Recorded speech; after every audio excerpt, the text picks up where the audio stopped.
Hey, Phantomaniacs, welcome to the newest unboxing here on the Needless Things YouTube channel. Something a little unexpected today. I was in Target looking for the new Star Wars retro figures, which I'm still missing 4 of them from the Ahsoka series. Target didn't have anything, but they did have this new Loyal Subjects Best Action Donatello, based on the IDW comic book versions of the Ninja Turtles. I haven't reviewed anything from Loyal Subjects since the Buffy and Angel figures that I thought were pretty okay, but not anything that I needed to collect. They had some rough likenesses. Well, I don't think they were even supposed to be likenesses. I think they just did them without the rights to the actors, so they made them, kind of muddy looking. The figures were okay. But these, ever since Loyal Subjects first shared shots of these turtles, I knew it was going to be hard for me to avoid buying them because they just look awesome. These look like really, really cool versions of the Ninja Turtles. And having been a Ninja Turtles fan for many, many years now, it's hard for me to resist new different versions. As you can see, this box is pretty mashed up, but I don't care. I'm going to open it. And Donatello was the only one that they had. Donatello is my favorite turtle. If they had had one of the other turtles, I don't know that I would have picked this up. But it was under 20 bucks. I think it was $18.49, which is a bizarre price. But for that price, that's kind of the new, okay, I'll grab this and see what I think of it price, which is crazy, but that's the world we live in now. So anyway, pretty cool packaging. I like that it's got the opening at the top because that allows the light to, come down on the figure when it's sitting on the shelf. The art all looks great. Did a nice job representing kind of the source of what this figure is based on. And then on the back, oh, here we go. Straight from the pages of the TMNT IDW comics with custom artwork from Mateus Santoluco, TLS proudly presents Donatello. So there you go. Pretty cool. So let's check it out. I'm excited. There's no tape on this? Whoa, that's shocking. I'm always excited to review something new. And even though I reviewed Best Action before, this one really seems like a notch above. I like the background in there. That's pretty cool.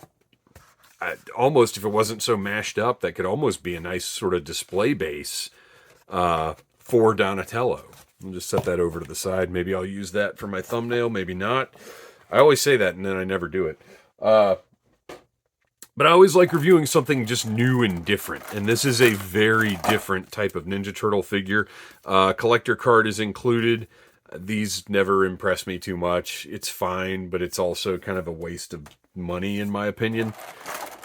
Packaging, very nice. So we've got a plastic tray with a top on it to keep everything in place. So look at that. No tape. There's no tape on my nice new action figure. A little Best Action sticker here, I believe. So I'm going to peel that off and stick it right on my workbench down here. Because why not? All right. Oh, man, I just love it when you can just do that. And look at that. Everything except for your alternate head. Oh, there, that goes too. I love being able to just dump everything right out, not having to dig stuff out or worry about bending or breaking or anything like that. So fantastic packaging. We'll start with me saying fantastic packaging. I've got a number of alternate hands, got some goggles, alternate head, a couple of headband, lots of stuff in here for under 20 bucks. I have to say, I am feeling the value on this figure right out of the gate.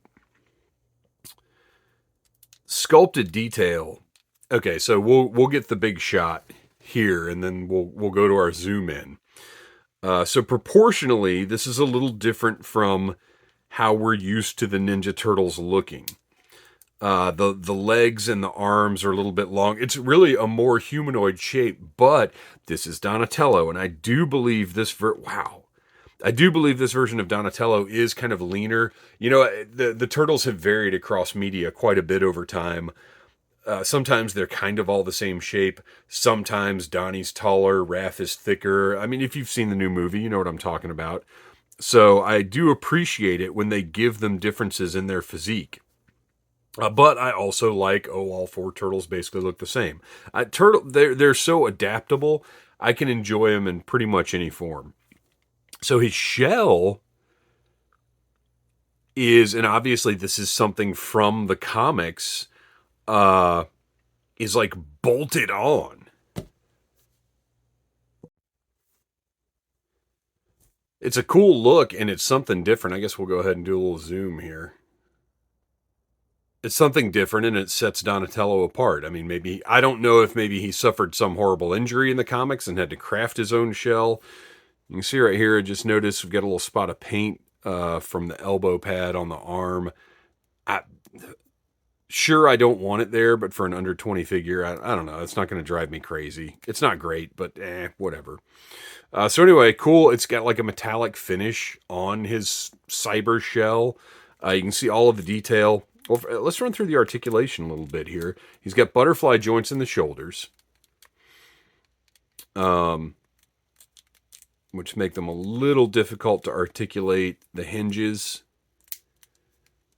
That's one of the things I don't love about butterfly joints, is it just makes this hinge hard to deal with sometimes. You can't get it all the way down.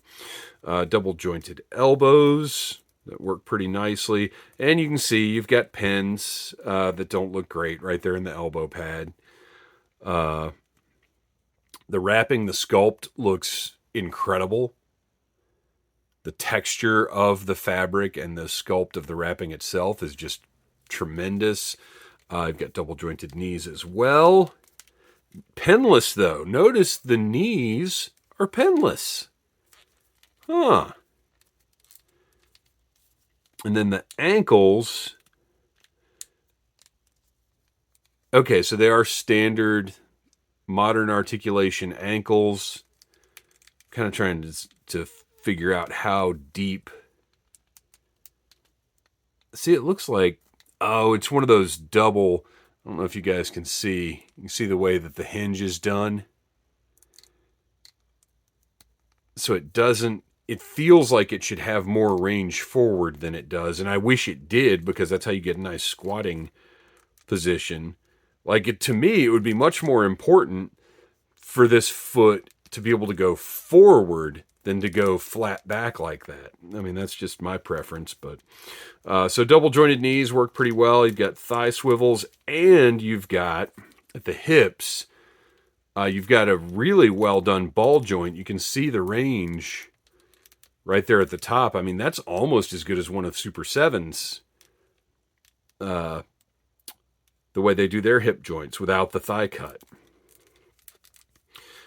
So I really wish the feet could angle forward more than they do. But for the most part, really nice articulation on this.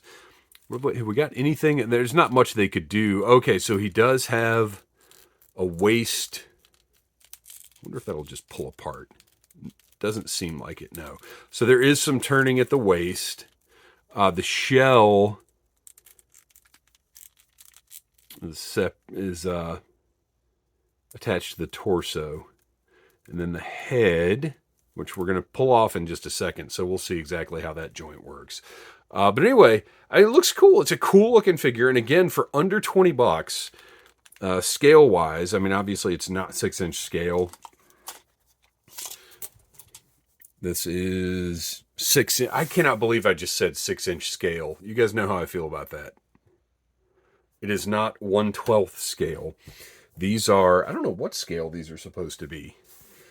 Because he's big, the size of this figure, he could go with your Marvel Legends, I feel like. I mean, I don't know if the IDW turtles are supposed to be big, but I mean, if you look at him next to Snake Eyes, in my mind, this turtle is the right scale to go with a 1/12 scale action figure. For traditional turtle to human ratio, I guess. So that right there is an interesting selling point to me. And again, I don't know if that's correct for IDW scale, but anyway, Pretty cool. So for $20, you're getting a supremely articulated, highly detailed, nicely sculpted 1/12 scale figure, from my perception. Let's zoom back in and sort of just take everything else in. I like the way the elbow pads and the knee pads are done. They're just something different. All the pouches look great. He's got the storage for his bow staff. Just all the detail sculpted on the skin. It's a really, really nice figure. And he's got his angry fighting face. And I guess let's take a look. We've got two different headband styles going on here. Okay, so we've got, well, they're both kind of torn up. Wow, look at the sculpted detail, the way they've done the frayed, torn up ends on these. Very cool, but it doesn't look like either one of these hangs down. So neither one is just neutral. They're both going to stick out of the back of his head. That's weird to me.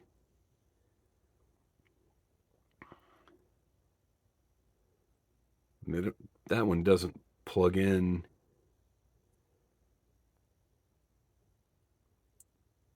It doesn't plug in very securely. Ooh, that's not great. Okay, that one does. So wait, does one go in one head and one goes in the other? Is that what we're doing here? No, this one just doesn't plug in as well. Or is that intentional so it can just hang down? Oh, this is weird. It's also interesting learning the mechanics of a new toy type.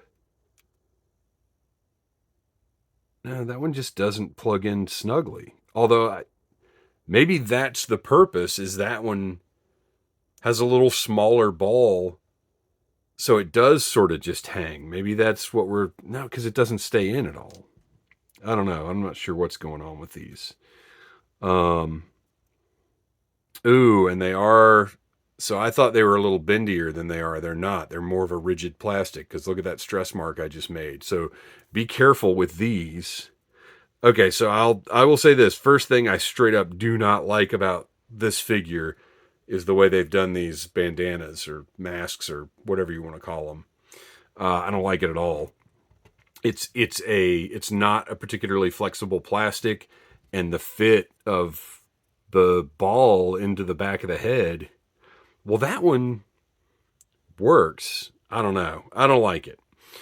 This is your kind of neutral head. I mean, he's got a smiling face, obviously, but you can see his eyes, so he's not in mean battle mode. Probably going to leave this head on him. Because I've got Bandai's 2012 Turtles, and they have kind of these faces. I know they're totally different turtles, but I've got a Donatello with just kind of a face where you can see his eyes. I got a number of different hands. You've got sort of a trigger finger thing going on. Open grasping / kung fu hands, or ninja hands, whatever. And then a closed fist.